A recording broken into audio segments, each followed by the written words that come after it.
You've got to look back to, what was it, about a week and a half ago now, where there were those peace talks. And look, I sort of hope, and I think many people hope, that maybe there is beginning to be those kind of open lines of communication between, at least between the aides, between kind of the King's Communications Secretary and some new members of Harry's team that have come in. So you would hope, and certainly talking to some people behind the scenes, I know that there are now suggestions that, yeah, it probably wasn't wise that he did that, half an hour interview with the BBC. So Harry, though, wasn't it? It was so Harry. Yeah. I've done interviews with him in the past where he says, I'm not going to go there with personal stuff. You ask him a question and he can't help it. He immediately just opens up. Yeah, and now he's unleashed, isn't he? Maybe that's what got the ball rolling. Maybe the King did, he would have watched it. I'm sure he would have seen something of it. And, he's a dad, and he may have thought, well, actually, he may have a point. He's listened to his wife, Camilla, he's listening to his older son, both of which advise him against having anything to do with Harry. But you're still going to have a pang as a dad. If you're not very well, and you have no idea about your own mortality, all you know is you're living with cancer, you're going to have certain things that you want to sort out. And one of those would be, your son. And he equally loves his son, Harry, as he does William. And in fact, he was closer to Harry before all this happened. So, I don't know, Harry is shot from the hip, but maybe it sort of landed on the target somewhere. They do live this peculiar life, though, don't they? Like, most of us have the odd falling out within our families, but we don't have aides that we fall back on to go, well, you go and sort bits of it out. So I thought it was really interesting that finally there seems to be at least this open communication between the King's team and Harry's team, which simply hasn't been there from all the conversations I've had. It's not been there. And it's kind of, I think, probably trying to get rid of some of the really unnecessary negative stories. Like, I don't know, for example, Harry's out on a job on the same day that his dad's in Canada, and immediately we're all jumping on it going, oh, Harry's snubbed his dad. When Harry doesn't know the diary of his father. So I think some of it is quite practical, not necessarily how we're going to have the photo op where father and son are embracing. Do you know what I mean? I think sometimes it comes down to very practical stuff of how can we try and stop there being an own goal when it comes to negative There needs stories. to be a bit of a campaign, an organised campaign, a bit like there was Operation Mrs. P. Beads. If they want to repair so that there was an acceptance again before they were at the Ritz together. I think there's been so much damage created by Harry and shooting from the hip as he does. And I think if they want to try to get a sense of closure over this, which they do need it before there's any change of reign or anything like that. The last thing you want is a narrative going forward with King William not speaking to Harry and the whole thing becoming even bigger. So I think there does need to be some sort of closure on it. And they are starting to have those conversations, but I still think they're a long way to go. I can't believe people will be accepting of Harry ever really having any formal role again. Have only you guys ever had to hide from a royal in your beat? No, it just sounds it could be you, mate. To be honest. No, it is me as well. It is the perils of our job, because you have these run-throughs, don't you, of right, this is where the royal's going to go, and you need to stand here, and you need to stand there. And then they go rogue, don't they? The royals go rogue. And there was one moment, and we actually were on this job together, weren't we? It was during COVID times. I think they kind of had a bit of a loosening up of lockdown. And we were in Battersea Park, and it was the then Duchess of Cambridge, so Kate, was wandering around these gardens. And I was completely in the wrong way, so I had to sort of retreat into a bush, literally hide. Have you ever been doing a piece to camera doing it there? Into a bush. And she did laugh, to be fair. Shift toward reconciliation. Sources suggest King Charles, despite being advised by Queen Camilla and Prince William to keep distance, may have been emotionally affected by the interview, particularly given his ongoing cancer battle and a father's natural desire for resolution. While Harry's impulsiveness has historically damaged trust, this outburst may have unintentionally opened a path for dialogue. However, insiders believe full public reconciliation or a return to a formal role for Harry is unlikely, given the damage done. The focus seems to be on avoiding negative media narratives, such as perceived snubs, and managing public optics. There's also a comparison to past PR strategies like Operation Mrs. PBS to suggest a similar behind-the-scenes effort could help contain fallout.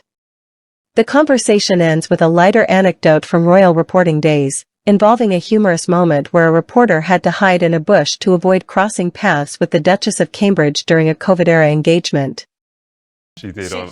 She thought it was hilarious. I felt like Have you an ever idiot, done but one of those ones where you're doing your piece to camera and then like... I've never had a Prince Philip on with my the Prince shoulder. Philip on the kind shoulder of, was yeah. the best. And he goes, really? No, that was fantastic. No, I've never had that. But that's the other peril of my job. Piece to trying camera when they like, hear you. yeah, well, exactly. If you're saying something... I don't agree with that at all. Well, yeah, that's the problem. When you're trying to say something that's a bit sort of newsy and maybe not quite on topic. Look at those photographs of Charlotte at Wimbledon.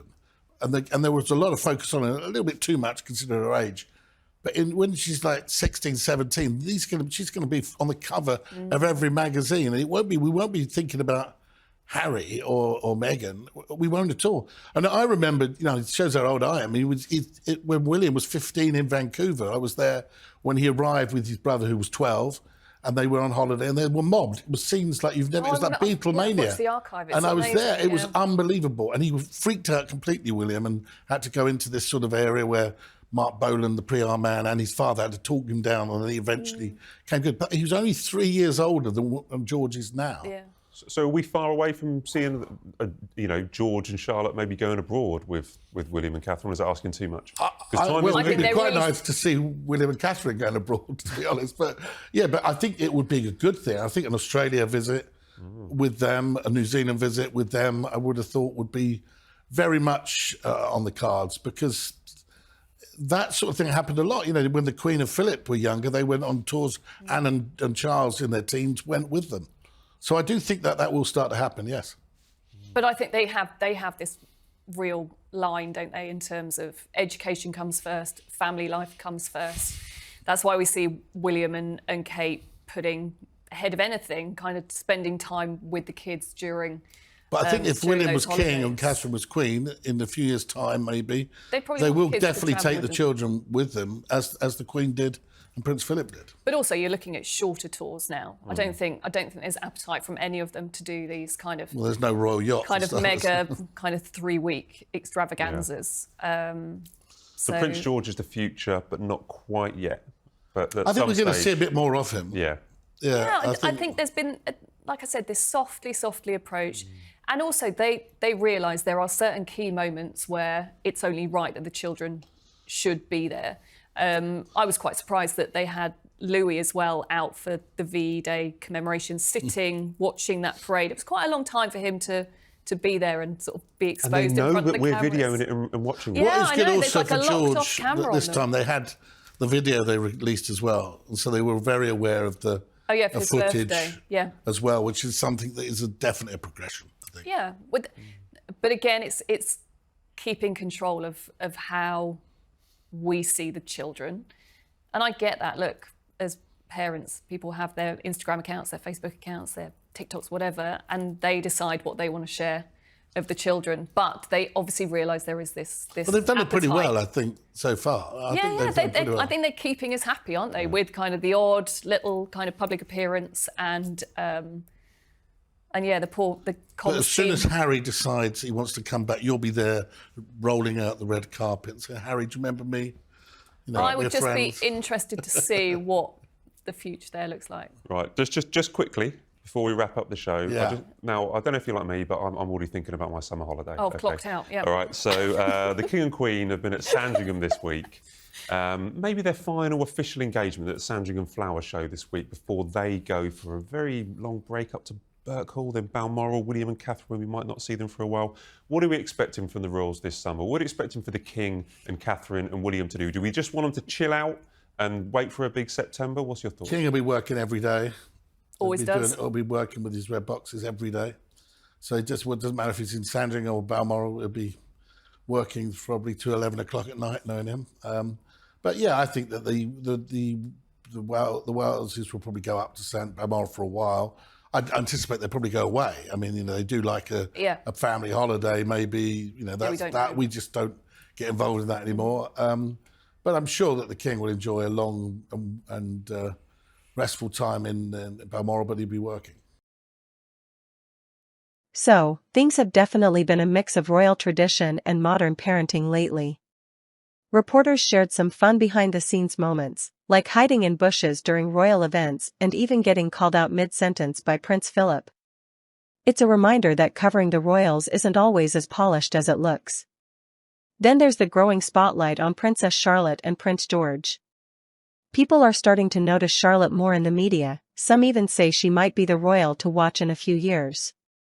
And while William and Kate are keeping their kids' lives pretty private for now, it's clear we'll start seeing more of them as they get older, especially on overseas trips like potential tours to Australia or New Zealand.